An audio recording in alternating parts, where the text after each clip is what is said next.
going on, everybody? Vince Goodrum here. It is Wednesday afternoon. About to head out to Sam's Club and pick up some stuff here. But just wanted to make this video today in regards to the fallout from the incident at the NPC Nationals where Dave Palumbo was actually thrown out. Now, I went ahead and got some additional information in terms of actually what happened as to whether permission was actually given or not.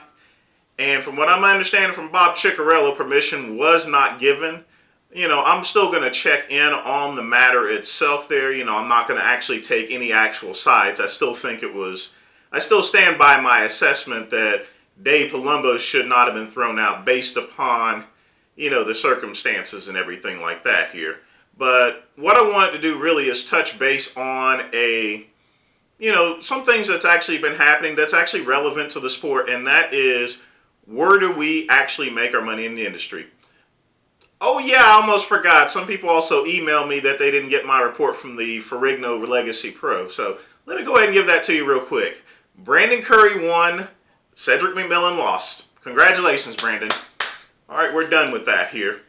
I don't really consider putting out a video 2 days late when people already know the results, so it really doesn't do me any good to do something like that here. But I'm just going to really break it down to you guys in terms of, you know, money being made in this industry here.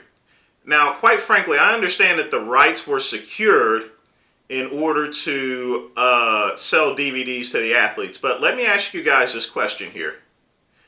A NPC athlete pays about $350 just to enter into the NPC Nationals. They have expenses for dieting, hotel, transportation, you know, a lot of stuff like that. They already spend thousands of dollars just to get to that big event there. Honestly, what good does it do to charge some additional $40 for a DVD itself there? I mean, and that's the real issue with the bodybuilding industry as a whole there.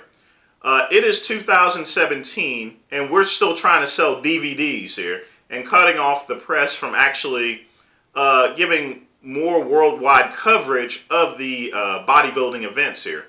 You know, this isn't the 80s or 90s. We're not selling videotapes and DVDs anymore. You know, it's 2017, and quite frankly, rather than trying to squeeze every last nickel shekel out of, you know, competing athletes that are already going broke to get to the show to begin with, you know, honestly, the show could have been live streamed. Advertising could have been placed up there. In fact, you could have had a backdrop for the time between prejudging as well as the night show there. And you would have made a lot more money doing that than trying to squeeze more money out of the athletes selling DVDs that they obviously don't want. The reason being is because hardly anyone uses a freaking DVD anymore.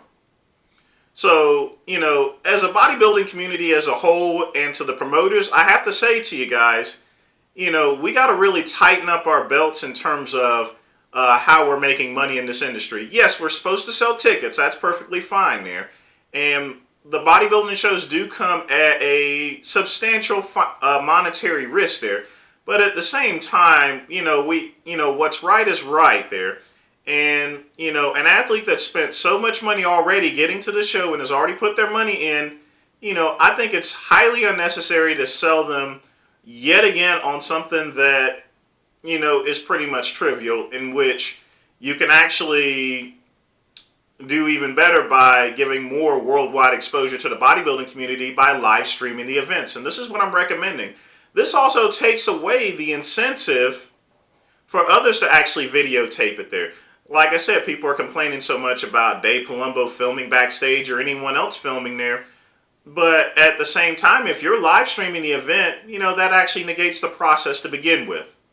And that's something I want you guys to seriously think about there in terms of the bodybuilding event. So to all you promoters out here, you know, and you're trying to make some extra money, you do have to sell entry fees and everything like that, but there's a point in time to where you can't, you know, exploiting the athletes is only going to do one thing, and that's hurt your show.